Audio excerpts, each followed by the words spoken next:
El Consejo de Seguridad de la ONU aprobó una declaración donde solicita a Siria que aplique inmediatamente el plan de paz propuesto por Naciones Unidas y la Liga Árabe. Y en Gran Bretaña, el gobierno de David Cameron propone bajar los impuestos a los ricos y a las empresas. Primera visita del ministro de Economía a tierras asiáticas para explicar básicamente las reformas emprendidas por el gobierno español y para buscar inversiones en China.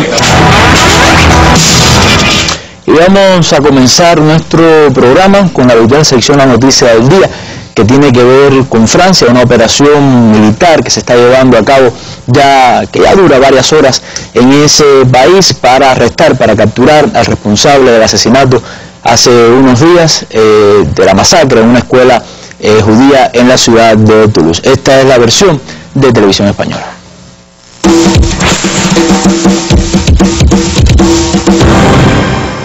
Mohamed Merah, el hombre que la policía mantiene cercado desde las 3:20 de la pasada madrugada, acumuló 15 detenciones por actos delictivos cuando era menor y llegó a cumplir un año de prisión. Pero su radicalismo salafista le viene a raíz de un viaje a Afganistán y otro a Pakistán a finales del año pasado. Él mismo ha contado al negociador de la policía que con sus 3 ataques homicidas quería vengarse por la situación de los palestinos, la participación gala en la guerra de Afganistán y la prohibición del velo integral en Francia. Una venganza que iba a continuar hoy porque, según sus propias palabras, tenía previsto volver a matar. No muestra ningún arrepentimiento, salvo el no haber tenido tiempo de haber causado más víctimas e incluso se vanagloria de haber puesto a Francia de rodillas. Los investigadores han dado con él tras localizar el ordenador desde el que contestó al anuncio que puso en internet el primer militar al que mató, y gracias al concesionario donde preguntó cómo desactivar el localizador de la moto que robó para cometer sus crímenes. La policía la tiene ya, también un coche en el que había varias armas y la cámara con la que ha grabado sus crímenes. Su madre, a la que pertenecía el ordenador, y su hermano están detenidos y prestan declaración. Los alumnos del colegio judío donde el presunto asesino mató el lunes a 3 niños y un adulto han retomado las clases entre muestras de afecto y recuerdo a los fallecidos. Bueno, y una noticia para complementar nuestra noticia del día. Un cable de la agencia EFE dice que varias detonaciones tuvieron lugar hoy, pasadas las 10:35 de la noche, en el lugar donde está trincherado el presunto asesino de Toulouse, al sur de Francia. Las explosiones, retransmitidas por la televisión BFM, se produjeron 2 horas y media después de que se cortara el flujo eléctrico en la zona donde se refugia el supuesto autor de la muerte de 7 personas en esa ciudad y en la vecina y otra ciudad vecina. Un antiguo negociador del aeropuerto de élite, Wright, Lauren Combet, indicó que esa misma cadena de televisión que las explosiones pueden interpretarse como un asalto por parte de las fuerzas del orden o como una reacción o algún movimiento del sospechoso. Conocida nuestra noticia del día, detalles de esta operación que se está llevando a cabo en la ciudad de Toulouse, en Francia. Comenzamos ya con el tema de nuestra mesa redonda.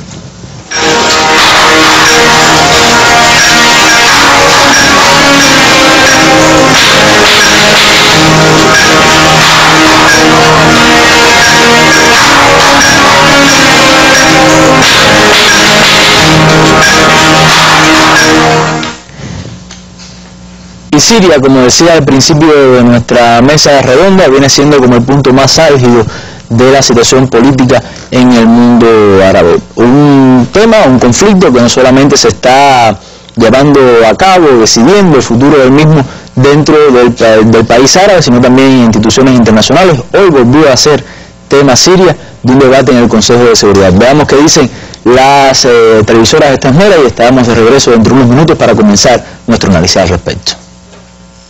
El Consejo de Seguridad de la ONU aprobó una declaración donde solicita a Siria que aplique inmediatamente el plan de paz propuesto por Naciones Unidas y la Liga Árabe. El presidente de turno del Consejo y embajador del Reino Unido anunció que la medida fue acordada por todos los miembros del organismo y pide a las partes trabajar por un cese de las hostilidades y una transición democrática. El documento menciona además el objetivo de iniciar un diálogo político entre el gobierno sirio y la oposición siria.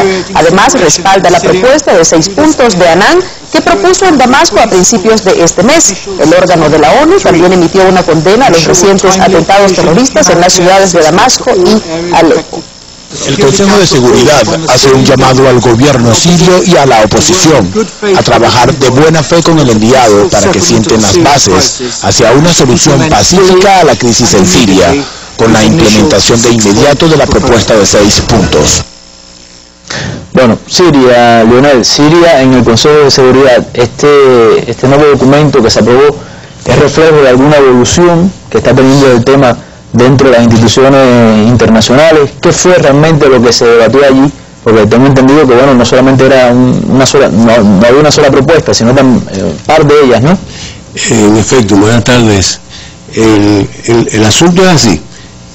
Desde hace varias semanas, después que Rusia y China vetaron una resolución que habían cocinado Francia, Estados Unidos e Inglaterra como miembros permanentes para abrirle el paso a una intervención extranjera, estos países, los países que, como todos sabemos, han estado animando y exigiendo, animando la oposición, fomentando las acciones armadas y exigiendo la salida o el fin del régimen o el gobierno de Bashar al-Assad en Siria, pues entonces comenzaron a presionar por otros caminos.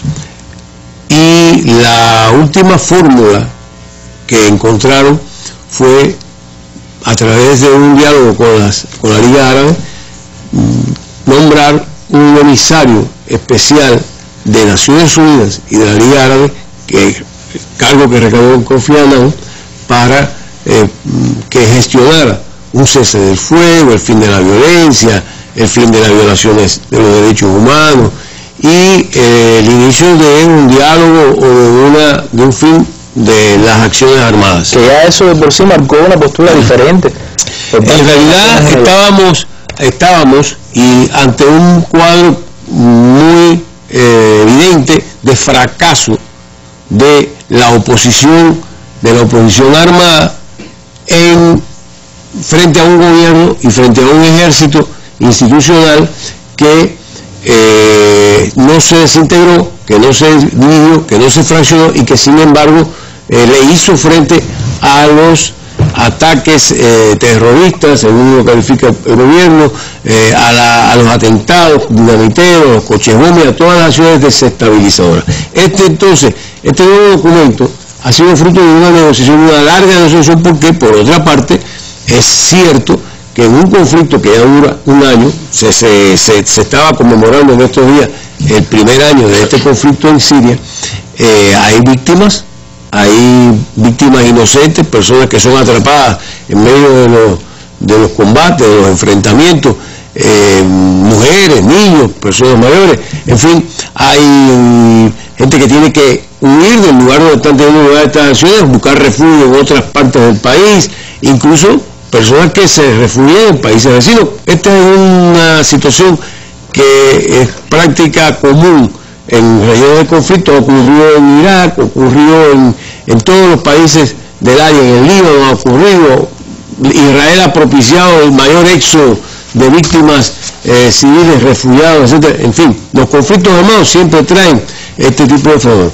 Y es correcto que se procure una solución. Rusia y China entendieron que era correcto buscar una solución política. Han estado abogando porque se propicie un diálogo político, una solución negociada y un equilibrio también en las elecciones. Ahora, sobre la base siguiente, hasta ahora, tanto el secretario general de las Naciones Unidas, Ban Ki-moon, como siguiéndole el discurso de Estados Unidos, de Obama, del Departamento de Estado, de Alain Juppé en Francia, es decir, del canciller francés o de otras personalidades del área del mundo industrializado occidental, hasta el propio secretario general ha estado de las Naciones Unidas, Ban Ki-moon, ha estado tratando de poner todas las culpas y todas las faltas sobre el gobierno sirio. Mientras que Rusia y China e Irán, que ha sido un fiel aliado estratégico de Siria, han estado reclamando un reconocimiento de que que también y sobre todo por las acciones desestabilizadoras emprendidas por esa oposición que tiene su sede y su mando en el exterior del país, pues que también ellos deberían frenar y cesar las hostilidades y los ataques a las Fuerzas Armadas. Sí, hay una situación, se habla de que se ha ido incrementando el número de víctimas de esta confrontación. Creo que en las primeras semanas ya eran 3.000 y después pasaron a 4.000, según la ONU. Según, vamos a decir lo siguiente, hoy día se habla de 8.000 y dicen según las Naciones Unidas, pero las Naciones Unidas no tienen ni un contador ni un grupo de investigadores que anden precisando cuántos son los muertos, los heridos. Se basan en lo que dicen muchas organizaciones. Se basan en lo que dicen alrededor de 100, de entre 100 y 200 organizaciones supuestamente dedicadas a la defensa de los derechos humanos, que van reportando, le llaman observatorio de no sé dónde, el instituto de no sé cuánto, y me parece muy interesante que nos detengamos que sea un segundo en este detalle, que es exactamente el trabajo de las organizaciones no gubernamentales o casi no gubernamentales, como le dicen algunos irónicamente, porque todas tienen su raíz tienen, no todas, vamos a decir, pero una buena parte de las más activas en el respaldo a estos grupos opositores, porque en definitiva van aportando datos que los apoyan a ellos, son subsidiadas, beneficiadas por los apoyos de la National Endowment for Democracy, la NED de Estados Unidos, la llamada Fundación para la Democracia de Estados Unidos, que creó Reagan en su gobierno hace ya más de 30 años y que se le considera la matriz de todo este tipo de organizaciones. Esto, unido a la campaña propagandística de desinformación, de intoxicación, yo diría, con la cual se van creando matrices de información, se van uniformando un lenguaje que es el mismo que se reproduce en toda la gran prensa occidental, en el cual el caudillo, el dictador, el asesino, bueno, los términos cada vez son más a referirse al gobierno, por ejemplo. Ahora, esto que se aprobó hoy o que se discutió hoy en el Consejo de Seguridad, ese documento responde a las propuestas hechas por Kofi Annan durante su visita a Siria, o sea, es el negociador encargado por Naciones Unidas. ¿Es en base a eso, a las propuestas que hizo él?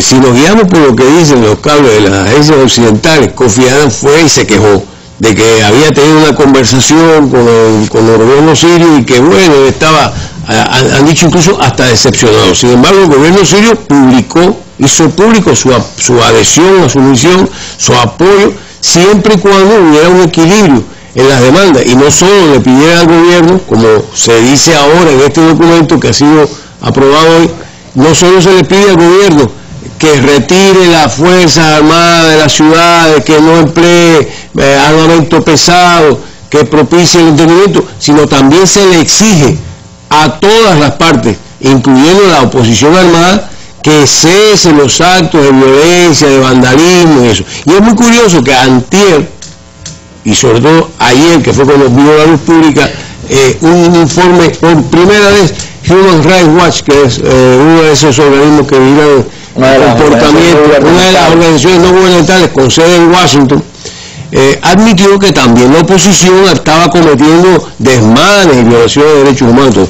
Por lo tanto, lo que sí quisiera subrayar para terminar este punto es que el Consejo de Seguridad aprobó hoy una declaración no vinculante, es decir, es un llamado al gobierno y a la oposición, es un llamado a todas las partes implicadas, incluso a los países que están apoyando esa revolución con armas y dinero y que lo dicen claramente. Se sabe que Arabia Saudita, Turquía, Qatar están enviando fondos, que están recolectando fondos, que están tratando de armarlos por todos los medios, incluso el gobierno de Estados Unidos, porque la vocera del Departamento de Estados Unidos fue la primera que dijo, cuando el gobierno propuso una amnistía y un diálogo, no lo acepten. La señora Nuland dijo, no lo acepten, yo no recomendaría que ustedes aceptaran el diálogo ni la amnistía. Por lo tanto, hoy lo que se aprobó fue una declaración que tiene dos componentes importantes. Tanto se llama al gobierno como a la oposición a que cese la violencia y se instaure el diálogo.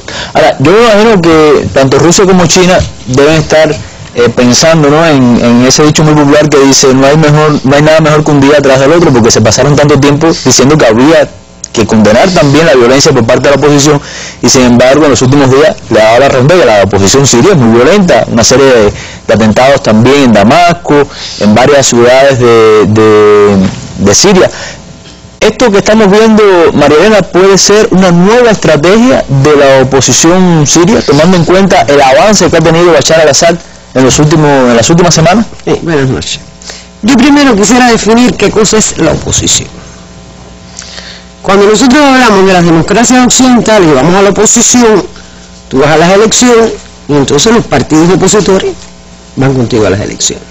Entonces, en Siria, la oposición podemos dividir en dos partes. La oposición al interior del país, que es la que está participando en el proceso que Bashar al-Assad ha iniciado y que ya tiene constituidos 7 partidos y que están a favor de ese proceso. Y una oposición que realmente a favor del proceso que Bashar al-Assad emprende, ¿no? Está implementando. De reforma. Por supuesto, y ahí fue el referéndum, y va a ir a las elecciones legislativas ahora en abril. Esa sería la oposición, según los parámetros occidentales.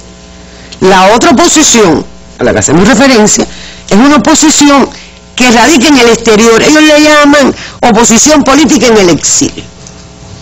Ahora, esta oposición política en el exilio, que todos sabemos que es el Consejo Nacional, que se creó fuera, y también anda por allá el Ejército Sirio Libre, está manifestando grandes problemas dentro de ellos, no se ponen de acuerdo, hay fragmentaciones. La cumbre que hubo en Túnez demostró eso, una división tremenda. Pero ha seguido, porque hay líderes que han ido, o sea, no han seguido ese esquema, no se ponen de acuerdo, pero sobre todo, Oliver, me da la impresión de que como realmente ellos no han logrado, a pesar de que leí algo muy interesante, de que la inteligencia estadounidense y británica está tratando de trabajar al interior del núcleo fuerte del país para ver si logra una escisión, un golpe, etcétera.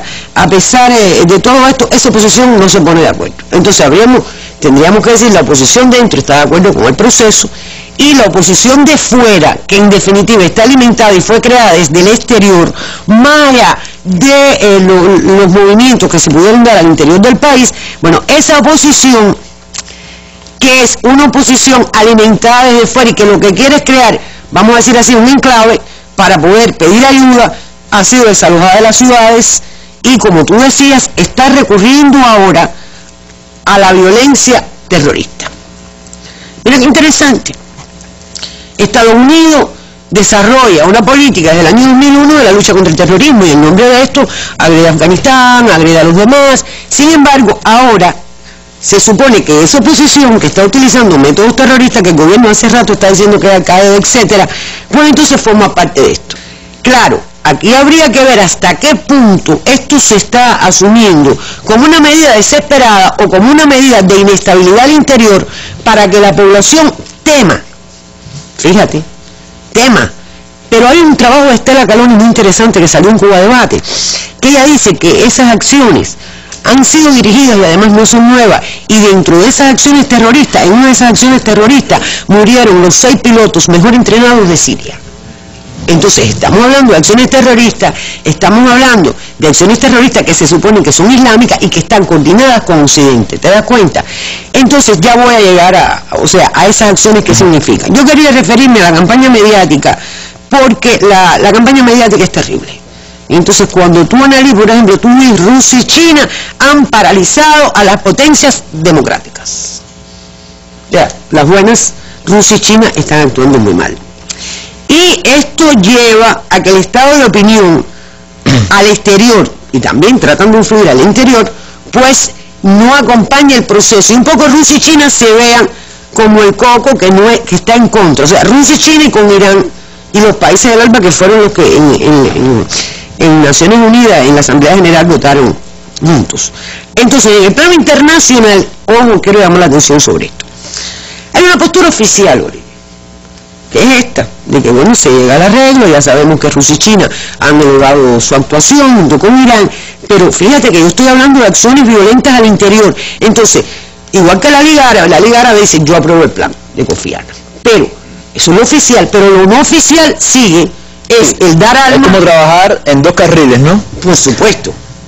ante la opinión pública mundial, ante los medios, otra cosa, y como políticamente no logré una resolución en Naciones Unidas, aunque la violara, que justificara la acción, yo pues trabajo en esta línea, sí, bueno, vamos a apoyar, pero por la otra, por ejemplo, es muy interesante Turquía, que propone la creación de una zona tapón, y yo mientras preparaba la mesa pensaba en la zona tapón que creó Francia en la operación turquesa cuando Ruanda, que después lo utilizó para salvar a los criminales. Usted puede crear una zona tapón que dice que para recibir a los refugiados y la puede utilizar para entrar armamento. Entonces esos corredores humanitarios que se están creando también pueden servir para lo mismo. Y no es que nosotros estemos diciendo que este es mejor que el otro, no, es que es evidente, porque aún en ese terrorismo mediático, el peor te lo deja ver, porque bueno, las movilizaciones populares, que es verdad que las cadenas no las sacan, dice Estela, que solamente Telesur, Prensa Latina, Televisión Cubana y publicaciones periódicas francesa, belga, italiano, algunos españoles que no se han dejado rendir por el poder hegemónico, es donde aparece, pero en los medios masivos, ¿cómo tú puedes hacer que no haya renuncias en el gobierno? ¿Cómo tú puedes lograr que millones de personas salgan a la calle? Y eso nos hemos cansado de decir esto aquí. Pero a nivel regional está Turquía, está Arabia Saudita, está Qatar, se dice que están enviando armas y a la vez están diciendo que van a cumplir con ese acuerdo del Consejo de Seguridad. Llama mucho la atención, que no lo voy a comentar, la postura de Israel. Israel está muy callado, Israel nada más que habla sobre Irán, porque en esa frontera con Siria realmente durante muchos años se ha logrado la estabilidad. Entonces Israel está calladito. Ahora, en el plano interno, las explosiones se plantean que son para desestabilizar la situación, dicen que como respuesta a la decisión de Kofi Annan y de que se llevara al Consejo de Seguridad, para crear una imagen de que el gobierno no, estos son algunos de los criterios, de que el gobierno no controla la situación, pero entonces habría el otro escenario, que dicen que esto fortalece la postura del gobierno, porque se está actuando... Le está dando la razón de alguna manera al gobierno, ¿no? Se la está dando... Cuando habla de que son bandas criminales y terroristas, bueno... No, porque además la noticia sale y entonces tú estás acusando al gobierno de que está violando los derechos humanos, y resulta que la fuerza que tú estás apoyando está utilizando acciones súper violentas con decenas de víctimas. Entonces, por eso te decía que una cosa oficial, no oficial, es muy contradictorio. Ahora, dicen algunos que esto evidencia el recrudecimiento de la guerra, y otros dicen que demuestra que Bashar al-Assad ha ganado. Son varias interpretaciones que se hacen. Ahora, ¿cómo pudiéramos decir que esto se puede interpretar? Yo lo veo como la impotencia del avance de las fuerzas reaccionarias. La primavera árabe llegó a Siria, se comenzó un proceso reformista, se logró un apoyo importante del exterior, de China y Rusia, que han neutralizado las acciones en este ámbito, incluyendo la de la Liga Árabe. Ante esto yo trato de subir la parada, pero en la práctica Bashar al-Assad ha logrado mantenerse, ha logrado mantener, y no vale la redundancia, pero es la palabra que voy a utilizar, el apoyo popular, y a pesar de la violencia logró hacer el referéndum y va a hacer las elecciones. Yo no sé qué piensan ustedes, pero yo veo que se le ha dado una respuesta a este conflicto muy coherente, tanto por parte del gobierno de Bashar al-Assad como de Rusia y China. O sea, Rusia y China por la parte internacional, y Bashar al-Assad, a pesar de todos los problemas internos, haciendo reformas, aunque Occidente no las comenta, o aunque Occidente no las publica en la gran prensa, pero haciendo reformas, indultando, llevando a cabo reformas. ¿Cuáles son que de alguna manera también le da crédito, ¿no? Pero el problema es, mira, Oliver, cuando tú miras, yo tengo un amigo que dice que si el mundo completo hubiese desarrollado el capitalismo como Europa, y como Europa Occidental y Estados Unidos, esas potencias pudieran entender este mundo. No lo pueden entender. Porque realmente, ¿cuáles son los problemas internos? Ahora hablan de que la fragmentación, de que si los alawitas son un 10%, de que entonces los cristianos un 10%, y los consumistas son mayoría. Pero el problema es que ese partido único logró una participación en las cuotas de poder que ha llevado que los sectores sunitas, que son el 80%, sigan apoyando el gobierno. Yo no hablaba de eso el otro día, sí, aquí en la mesa redonda. Y entonces, como lo ha logrado, y cuando empezaron las manifestaciones sin que nadie se lo diera, comenzó a partir de la realidad que tenía a tomar medidas. Pero el problema, Oliver, no es que tome medidas, no es que vaya a la democracia, simplemente, y voy a cerrar ya, y lo cita la Colonia porque el trabajo me gusta mucho y lo recomiendo, ella nos recuerda, lo hemos dicho también aquí en la mesa, lo que dijo Wesley Clark en el año 2007, en el 2001, disculpen. Él dijo que Estados Unidos había decidido invadir 7 países en 5 años. Y de esa lista ya estaban invadidos y ocupados Irak, Libia, antes Afganistán. Le faltaban Siria, Líbano, Sudán, Somalia e Irán. Claro, estamos en el año de elección. Esto, ojo, lo podemos ver en otro momento, hasta qué punto Obama, con la situación que tiene, puede entonces tener una voz más cantante y sobre todo ante la postura de China y Rusia. Simplemente, ya lo dije una vez y lo voy a volver a decir, ya perdió 2 veces en el Consejo de Seguridad. No puede establecer una resolución acorde a su poder inteligente, que muchas veces hemos visto aquí. Entonces, por eso está detrás de bambalinas y ojo con la línea no oficial que están utilizando estos países. Yo el otro día recibí una muestra también de cuánto se está manipulando la situación al interno de Siria. Estaba hablando con un amigo mío sirio, por cierto, y decía de que en su país, completamente en todo el país, se ve Al Jazeera. Todo el mundo tiene acceso a Al Jazeera, que sabemos que es una televisora con la posición bastante contraria a Damasco que ha tenido. Sin embargo, así todo, salen millones de personas a la calle. O sea, para entender un poco cómo ha sido, por supuesto, el apoyo, ¿no? Y realmente vamos a decir, la fortaleza que tiene el gobierno dentro de la sociedad, ¿no? Acuérdate que tienen a Libia como referente. Pues, el referente es Libia, y ante ese referente es muy difícil que cualquiera que se sienta sirio, el país de los Omeyas, de ahora todo el mundo recuerda, prefiere el proceso eleccionario a eso. Sí, a Libia y a Irak. Y qué bien que me recuerdan a Irak, porque precisamente les propongo comentar un poco la situación ahora de ese otro país árabe que, como recordamos al principio de la mesa, y bueno, Randy también hacía referencia, ayer en la mesa se cumplió el pasado 19 de marzo, 9 años de la invasión extranjera. Veamos qué dicen las noticias sobre los acontecimientos últimos en ese país, y estamos de regreso dentro de unos minutos para comenzar nuestro análisis ya Irak y Libia.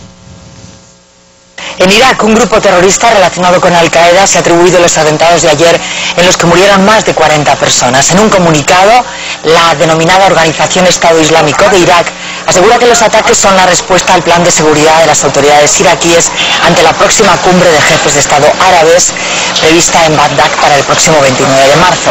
Este grupo terrorista es responsable también de los atentados más sangrientos del país en los últimos años.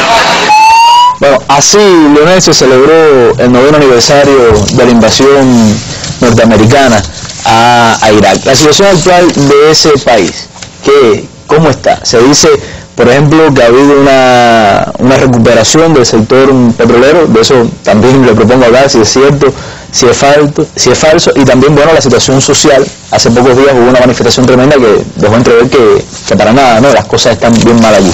Bueno, estábamos en Siria, pero como estamos en la frontera, es muy fácil pasar de un tema al otro. No, y como se relaciona, usted dice, un ejemplo, un espejo. En realidad Siria e Irak vienen compartiendo destino común, están irrigados por el río Éufrates, que es en algunos casos, ¿cómo se dice?, fronteras y marca de separación territorial natural, pero al mismo tiempo unificador. Esta es una región realmente llena de mucha historia y de muchas leyendas. Este es el mundo de las mil y una noches y de toda el nacimiento de la cultura de la civilización occidental. Así mismo. Aquí nacieron los hacedores de la civilización occidental. De aquí partió el judaísmo, y de aquí partió el cristianismo. Aquí se fundaron y se crearon los cánones, los elementos fundacionales de esa concepción ética y jurídica y general, cultural, de lo que debería ser la relación entre los hombres. Y también de ahí surgió el Islam, que admite la existencia, reconoce aquellas dos religiones precedentes, las incorpora. Incluso en el Corán y en la práctica religiosa islámica se habla de aquellos otros que practicaban ya para entonces, para el siglo VII después de Cristo, los que practicaban el cristianismo o los que pertenecían a las pequeñísimas comunidades judías, porque en realidad el pueblo judío de esa época eran pequeños grupos que habían sido además ya desperdigados por los romanos. Cuando Europa era una aldea, ya esta región tenía ciudades de cientos de miles de... Se le llamaba a la gente del libro, o el pueblo del libro, le dicen en el Corán, es decir, y los, quiere decir, los que conocían ya, los que tenían, los que admitían el solo Dios y todo lo demás. Hay un solo Dios, etcétera, etcétera. Por fin caemos en Irak. ¿Qué pasa con Irak? Bueno, Irak fue durante los últimos 9 años escenario de una invasión militar, una de las mayores protagonizadas por Estados Unidos en el siglo XX, porque incluso si la comparamos con Bin Laden, en Irak se desplegaron cientos de miles de hombres, en un momento que habían fuerzas militares incluso de un poder de fuego destructivo enorme. No voy a entrar en el detalle militar, simplemente creo que desde el INAM no se percibía algo tan horrendo como había. Y hubo, en este caso, decenas de miles, más de 100.000, alguna gente decían que hasta 300.000 iraquíes que tuvieron que emigrar hacia Siria, que tuvieron que refugiarse en territorio sirio, que encontraron refugio allí, porque es cierto que hay diferencias étnicas y que hay diferencias confesionales entre musulmanes, sunitas y chiitas, pero bueno, son parte de un mismo pueblo. Es curioso, en el caso de Siria, se dice que entre el 20 y el 25% de los ciudadanos de la Siria actual no son musulmanes. Es decir, 1 de cada 5 o 1 de cada 4 sirios no es musulmán. Sin embargo, han estado viviendo allí con mucha armonía con aquellos grupos minoritarios. En el Líbano, por ejemplo, que hay un mosaico todavía mucho mayor en un territorio mucho más pequeño, se habla de 17 grupos confesionales o étnicos.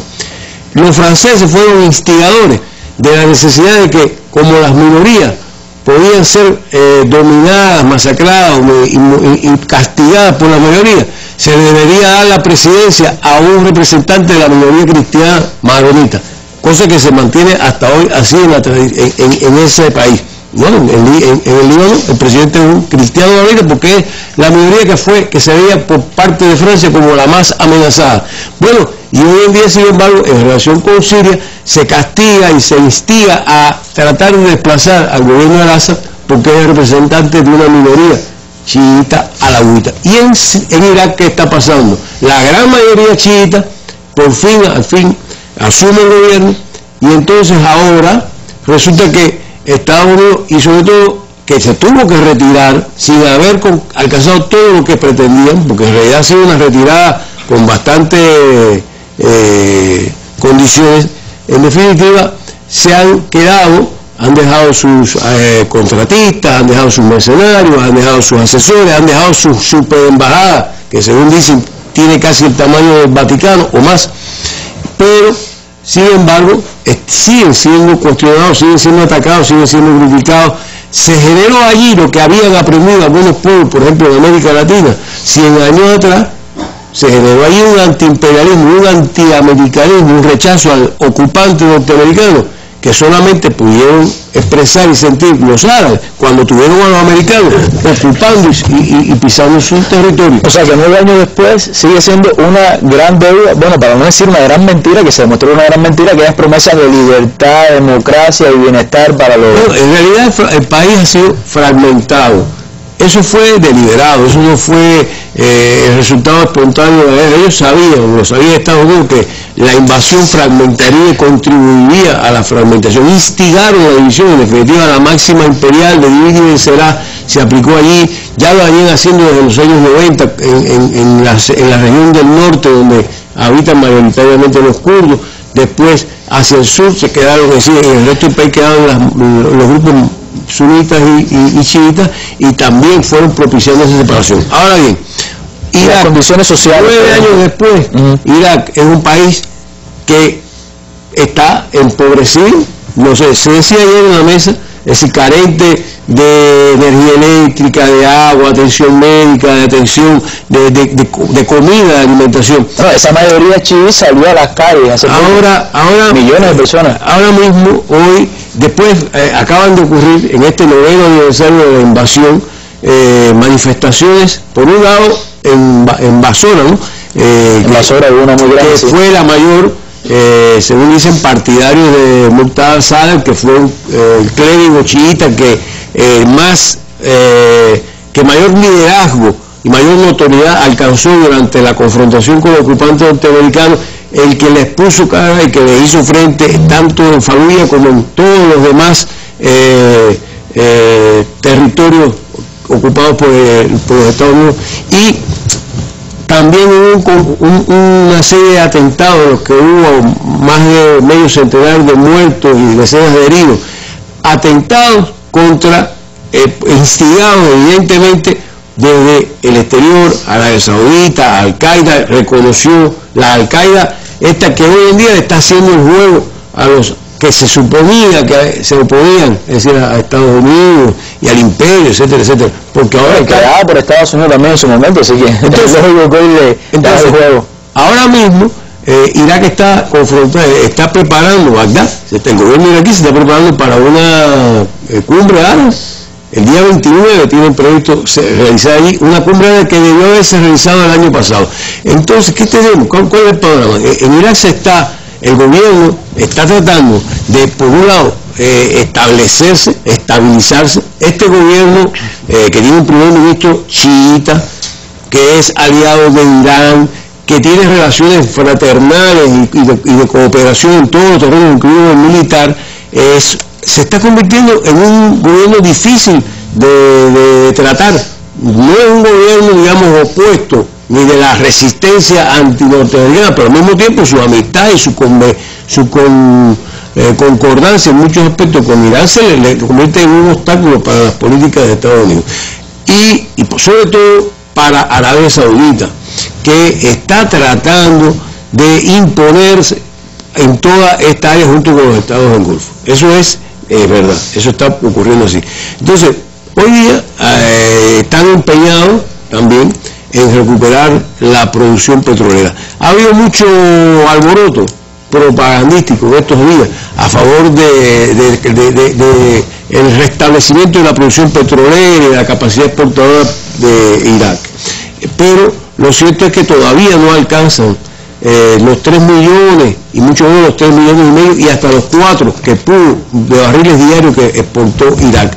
Y esta, por supuesto, es una consecuencia también de la guerra que destruyó prácticamente toda la infraestructura y que ahora los capitales extranjeros están tratando de restablecer a su favor. En esa manifestación de los chiitas en Basora, precisamente, los carteles pedían, o protestaban contra el hambre, la miseria, la corrupción, la fragmentación del país, que también está hablando Leonel, y eso es lo mismo que podemos hablar de Libia, que es el pasado 19 también se cumplió un año, ¿no? del conflicto como tal, ya la entrada de los bombardeos extranjeros, pero que también es un espejo para la sociedad siria, ¿no? De alguna manera.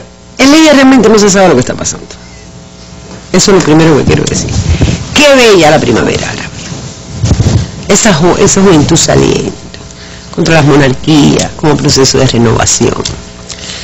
Qué horror que haya sido utilizada para imponer países y situaciones como lo que tiene Libia. La responsabilidad de proteger llevó a establecer una democracia medio-incluso. Ahora, responsabilidad de proteger a quién y para qué. Mira, Cirenaica se declaró autónoma, petróleo, pero el petróleo no se puede explotar, porque simplemente la situación de inestabilidad es terrible.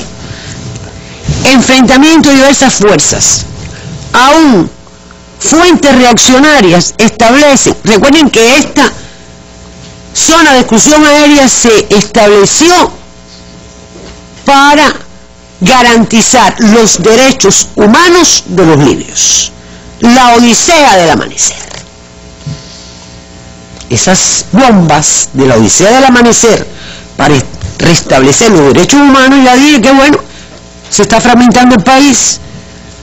Ahí no se sabe cuántas milicias hay, ahora dicen que es porque son tribus, después si tengo tiempo me voy a referir a eso. Se habla de nivel de genocidio. el exterminio de los africanos, porque dicen que apoyaron a Gaddafi, eran trabajadores, no se saben cuántos africanos, cuando hablo de africanos estoy hablando de africanos de África subsahariana, han sido asesinados. Creo que de septiembre a la fecha se contabiliza, yo creo que es una cifra discreta, 17 muertos por tortura. Bueno, yo creo que es más, pero bueno, no se sabe. Yo planteé diciendo que todavía no se sabe lo que está pasando allí, ya se sabrá. Es un país entonces donde la cotidianidad es eso. Yo no voy a hablar del hambre, de la migración, que entonces Europa no recibe a los migrantes. Decía, no se puede. Se plantea que hay 100.000 armas. Miren, no se sabe cuántas armas hay, cuántos ejércitos hay. Y entonces llegamos al factor de la odisea del amanecer. Ese consejo de transición que apoyó Occidente. ¿Qué ha hecho el consejo de transición? Nadie sabe ni quién es. ¿Dónde están las elecciones? ¿Dónde está el referendo? ¿Dónde está el gobierno? Pero eso ya a nadie le importa. También nos importa a nosotros y le importa a otros. Pero eso no es noticia. Esos son, pero fíjate que vuelve a los derechos humanos. Entonces, ¿quién ganó? ¿Quién gana con esta desintegración? ¿Quién gana con esta situación donde ya ahora no se va al Consejo de Derechos Humanos a establecer una resolución para entonces poner orden? Porque ya eso es agua pasada que nos mueve molino. Bien, ¿quién gana? Bueno, los bancos. El dinero que se congeló de Libia todavía está congelado. ¿No sabes dónde está? ¿Y tú? ¿Dónde estará ese dinero? Y por supuesto hay países a nivel regional que han logrado un protagonismo después de esto. Porque Libia, con todo lo que se diga, pues tenía un protagonismo muy importante en África y en esta región. Entonces, divide en peras. Yo brevemente, porque sé que me quedan... Me llama la atención mucho, María Elena, que precisamente haya salido esa propuesta de autonomía de Cirenaica. O sea, la región por donde comenzó, que debería ser, vamos a suponer, las fuerzas políticas las más contentas por haber derrocado a Gaddafi, porque eran las más discriminadas. Sin embargo, de casualidad que ahí se concentra el 70% de la producción petrolera del país. Por eso entonces digo, yo dije en esta mesa, y es a lo que me quiero referir, ahora se está tratando de comparar Siria con Libia, y Libia cayó enseguida, porque Gaddafi estaba desprestigiado, porque era indefendible. Compañeros, ese país, sin antiaéreas, resistió del 19 de marzo, que te lo pregunté porque se me había olvidado, al 31 de octubre, y fue una carnicería, en nombre de los derechos humanos. Entonces, en ese país tal vez no había ni el ejército ni el Estado que hay en Siria, pero había un Estado y un gobierno que se avenía a esas condiciones y que había funcionado. Y esos grupos étnicos tenían cuotas de poder, pero empieza por el petróleo, por supuesto. Bueno, los jefes tribales apoyaron a Gaddafi en su momento. Es que esa era la forma que tenían ellos. Y entonces ahora, imagínate tú, hay una situación entre los grupos. Bueno, la situación entre los grupos está porque las cuotas de poder no se distribuyeron. Y empezó por Cirenaica porque el petróleo está allí. Y yo sigo diciendo, yo no tengo pruebas. Yo no he visto las masacres. Pero supongamos que las haya visto. Bueno, y las de Arabia Saudita y las de Bahrein, ¿cuándo van entonces a hacer de nuevo una odisea del amanecer? ¿Por qué en Siria resulta que sí se violan los derechos humanos, como en Libia, salvando las diferencias de los estados, porque por supuesto nadie es igual a otro y es muy difícil hacer comparaciones, pero y en los otros no, los otros no hay problema, esos no. ¿Por qué? Porque en esos otros son aliados de Estados Unidos o tienen intereses con Estados Unidos. Porque fíjate que hasta en Egipto, que todavía está la Junta Militar, se habla de que Estados Unidos está enviando Fuerzas Armadas. Entonces, estamos hablando de que aquel Estado imperfecto, aquella situación que con los niveles extraordinarios que tenía en educación y salud, simplemente no existe. No, allí no se sabe lo que está pasando. Allí yo te preguntaba, yo te hablaba hoy cuando preparábamos la mesa, y te decía, bueno, el hijo de Gaddafi, pero asesinaron a una locutora. Allí todo el que apoyó a Gaddafi, o no, por salvarse, porque sabía tal vez lo que venía, hoy está siendo torturado, masacrado, y no se ponen de acuerdo con el pastel. ¿A quién le conviene esto? Bueno, vuelvo a lo mismo. No le conviene mucho al imperialismo porque no puede sacar el petróleo, pero en definitiva prefieren un país así, y el futuro es guerra civil, división. Ahí no se sabe lo que va a pasar. Ojalá que no fuera para peor, pero creo que es para peor. Bueno, muchas gracias a Leonel y también a Marilena por habernos acompañado en este primer momento de la mesa redonda analizando este difícil tema del mundo árabe. Empezamos por Siria y después, bueno, la vimos en dos países que indiscutiblemente, bueno, son el reflejo de lo que pudiera pasar, donde también, bueno, ha avanzado ahí las políticas imperialistas. Muchas gracias a los dos y pasamos dentro de unos minutos al segundo y último momento de la mesa redonda.